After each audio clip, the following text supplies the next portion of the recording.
سڵاوتان لێبێت و ئەم کاتتان باش بینەرانی خۆشەویستی تەلەڤیزیۆنی کۆمەڵا لەگەڵتانین بۆ پێشکەشکردنی هەواڵەکانی ڕۆژی سێشەممە سەرەتا سەردێری گرینترین هەواڵەکان. تێکدانی ژینگەی مەریوان لەلایەن بەکرێگیراوانی کۆماری ئیسلامی، گیانلەدەستان و برینداربوونی دوو کۆڵبەر لە سنووری نەوسود و جوانڕۆ، گواستنەوەی جەلال ئەمینی بۆ زیندانی بۆکان، ناڕزایەتی کرێکارانی کارخانەی کیشچوب، هێرشی بەکرێگیراوانی ڕژیم بۆ سەر خوێندکارانی کچی زانکۆی پزیشکی ئیرانشار، گیانلەدەستانی سێ موعەلم لە ڕووداوی هاتۆچۆ لە شاری ئەرداڵ، لە سلێدارەدانی دوو بەندکراو لە زیندانی قۆم و خۆپیشاندانی هەزاران کەسی دژ بە ڕیازەتی ئابووری لە بێلژیک.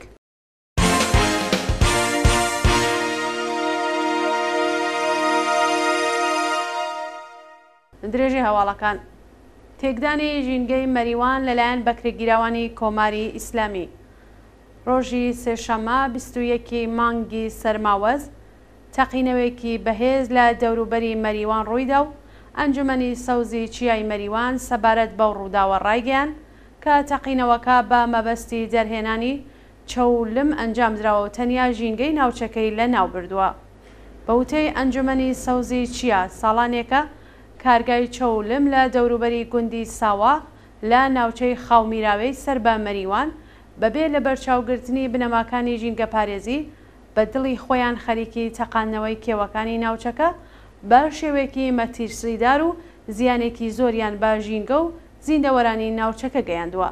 ئەنجومەنی سەوزی چیا باسی لەوە کردووە کە ساڵانێکە داوایان لە بەرپرسان کردووە کە بە دوواداچوون بۆ ئەو بابەتە بکەن، بەڵام هیچ لایەنێک خۆیان بە بەرپرس نەزانیوە و بۆیان گرنگ نەبووە.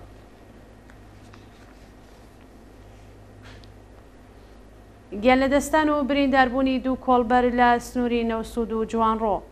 کۆڵبەرێکی خەڵکی سەلاسی باوەجانی بە ناوی مەنسوور سوڵەیمانی بەهۆی تەقینەوەی مین لە سنووری نەوسود بە سەختی بریندار بوو. لەلایەکی دیکەوە کۆڵبەرێکی خەڵکی جوانڕۆ بە ناوی حەبیب ڕەزایی تەمەن 52 ساڵ کە پێشتر فیشەکی بەرکەوت بوو بەهۆی سەختی برینەکانیەوە گیانی لەدەستا. بەپێی راپۆرتی کۆڵبەر نیوز ڕۆژی سێشەممە کۆڵبەرێکی تەمەن 36 ساڵی خەڵکی گوندی دەنگی سەر بە شارستانی سەلاسی باوەجانی بە ناوی مەنسوور سولەیمانی بەهۆی تەقینەوەی مین لە سنووری نەوسود بە سەختی بریندار و ڕەوانەی نەخۆشخانەی پاوە کراوە.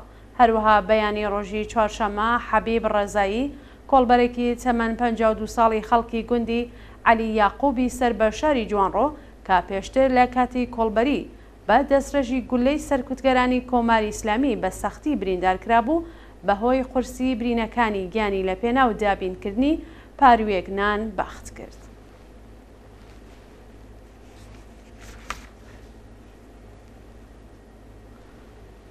گواستنەوەی جەلال ئەمینی بۆ زیندانی بۆکان ڕۆژی سێشەممە 21 سەرماوەزی 1402 هاوڵاتیەکی خەڵکی بۆکان بە ناوی جەلال ئەمینی پاش بانگێشت بۆ دادگای ئیجرایی ئەحکامی ئەو شارە دەست بەسەر و بۆ زیندان گوازرایەوە.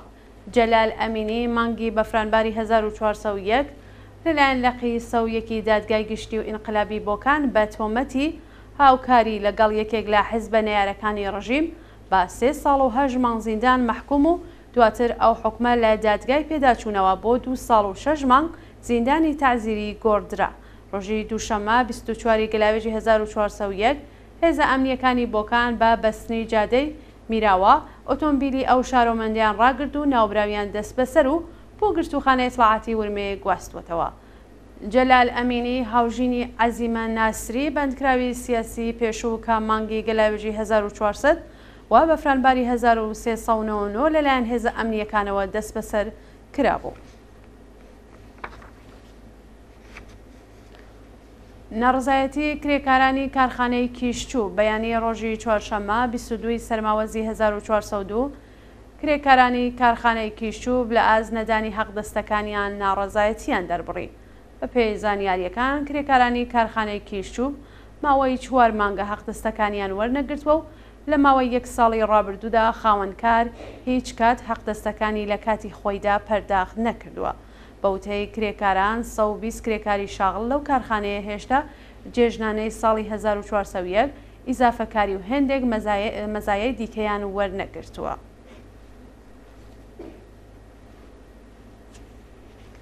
هێرشی بەکرێگیراوانی ڕژیم بۆ سەر خوێندکارانی کچی زانکۆی پزیشکی ئیرانشار. ئێوارەی ڕۆژی دووشەممە 19 سەرماوەزی 1402 ژمارەیەک لە بەکرێگیراوانی ڕژیم بە گازی فرمێسکرێژ و بەرد هێرشیان کرد سەر سرویسی هاتوچۆی خوێندکارانی کچی زانکۆی پزیشکی ئیرانشار و چەند کەس بریندار بوون. بە پێی زانیاریەکان خوێندکارانی کچی زانکۆی پزیشکی ئیرانشار لە کاتی گەڕانەوە بۆ خابگە لەلایەن بەکرێگیراوانی ڕژیم بە گازی فرمێسکرێژ و بەرد هێرشکراوەتە سەریان و ژمارەیەک خوێندکار باری تەندروستیان تێکچووە و چەند کچ بریندار و ڕەوانەی نەخۆشخانە کراون. گیان لە دەستانی سێ معەلم لە ڕووداوی هاتۆچۆ لە شاری ئەردەڵ. نیوەڕۆی ڕۆژی سێشەممە 21 سەرماوەزی 1402 سێ معەلم لە کاتی گەڕانەوە لە سەرکار لە سێڕیانی ئەردەڵ بۆ جونقان لە پارێزگای چوارمەحال و بەختیاری بەهۆی ڕووداوی هاتۆچۆ گیانیان لە دەستا.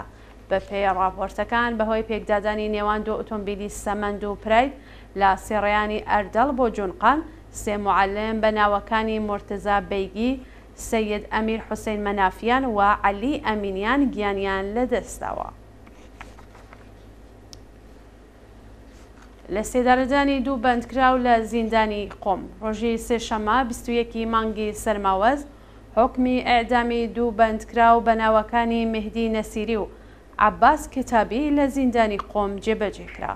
بە پێی راپۆرتەکان ئەو دوو بەندکراوە پێشتر بە تۆمەتی پەیوەندیدار بە مادەی هۆشبەر دەست بەسەر و دواتر لەلایەن دەستگای قەزایی ڕژیمەوە بە ئیعدام مەحکوم کرابوون. لە هەواڵێکی دیکەدا حکمی ئیعدامی قوربانیەکی هاوسەرگیری منداڵی بە ناوی سەمیرا سەبزیان پاش کاردانەوەی توندی کۆمەڵگا و ڕێکخراوەکانی مافی مرۆڤ دواخراوە. سەپاندنی سزای زیندان بەسەر دوو چالاکی سنفی و مەدەنی لە ئیزە و بێجنورد.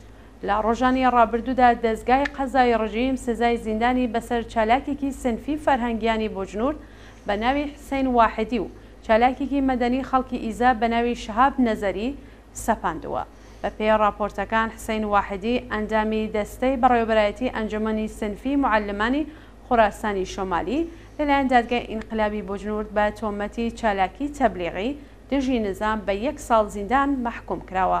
لەلایەکی دیکەوە شەهاب نەزەری چالاکی مەدەنی خەڵکی ئیزا کە مانگی گوڵانی ئەمساڵ لەلایەن هێزە ئەمنیەکانەوە دەست بەسەر کرابوو بە تۆمەتەکانی بێڕێزی بە ڕێبەری و پیرۆزیەکانی ئیسلام و بڵاوکردنەوەی پرۆپاگەندە لە تۆڕە کۆمەڵایەتیەکان بە 1 ساڵ زیندانی تەعزیری مەحکوم کراوە. لەسەر کاردەرکردنی مامۆستایەکی زانکۆی پزیشکی بابۆل ڕۆژی سێشەممە 21 سەرماوەزی 1402 فاتمە ڕەجایی ڕاد مامۆستای زانکۆی پزیشکی بابۆل بە بیانووی ڕەچاو نەکردنی یاسای حیجابی زۆرەملێ لەسەر کارەکەی دەرکرا. بە پێی زانیاریەکان کۆمیتەی ئینزباتی و حراسەتی زانکۆی پزیشکی بابۆل فاتمە ڕەجایی ڕادیان بە بیانووی ئەوەی کە لە مەراسمی وەرگرتنی خەڵاتی باشترین پزیشکدا بەبێ حیجابی ئیجباری بەشداری کردبوو لەسەر کارەکەی دەرکردووە و مەتەبەکەیشیان داخستووە. خۆپیشاندانی هەزاران کەسی دژ بە ڕیازەتی ئابووری لە بێلژیک ڕۆژی سێشەممە 21 سەرماوەزی 1402 هەزاران شارۆمەندی بلجیکی دژ بە سیاسەتی ڕیازەتی ئابووری لە بروکسێلی پایتەختی بلژیک خۆپیشاندانیان کرد. لە حاڵێکدا بەرپرسانی یەکێتی ئوروپا خۆیان بۆ بڕیاردان لەسەر کەمکردنەوەی هەزینەکانی دەوڵەتە ئوروپاییەکان ئامادە دەکەن هەزاران شارۆمەندی بلژیکی دژ بە دۆخی خراپی ئابووری لە شاری بروکسێل خۆپیشاندانیان کردووە. ماوەی چەند مانگە وەزیرانی دارایی وڵاتانی ئەندام لە یەکێتی ئوروپا لە چوارچێوەی پەیمانی مانەوە و بوژانەوە بۆ چاکسازی لە یاساکانی ئیتحادیەی ئوروپا دانوستان دەکەن. هەوڵەکان بۆ قەرەبووکردنەوەی قەرزەکان و کەمی بوجە دەستی پێکردووە و چالاکانی ئابووری بە یاسایی ڕیازەتی ئابووری ناوی لێدەبن و ناڕەزایەتی بەرینی خەڵکی لێکەوتوێتەوە. دووە هەواڵمان سەبارەتە بە گیان لە دەستانی 5 کرێکار لە ستۆکۆڵمی سوێد ڕۆژی سێشەممە 21 سەرماوەزی 1402 5 کرێکاری بیناسازی لە کاتی کارکردن لە ساختمانێکدا لە شاری ستۆکۆڵمی سوئێد بەهۆی بەربوونەوەی ئاسانسۆر گیانیان لەدەستا. بەوتەی هێزەکانی فریاکەوتنی خێرا بەهۆی کەوتنەوەی ئاسانسۆر لە بەرزایی 20 متری بینایەکی نیوەکارە 5 کرێکار بە سەختی بریندار بوون کە بەهۆی قورسی برینەکانیانەوە گیانیان لەدەستاوە. پۆلیس لێکۆڵینەوەکانی بۆ بەدەستهێنانی زانیاری لەسەر هۆکاری ئەو ڕووداوە دەست پێکردووە و کار و چالاکیەکانی لەو کارگایشە ڕاگیراوە. هەواڵەکانتان پێشکەشکرا هەر شاد و بەختەوەر بێت.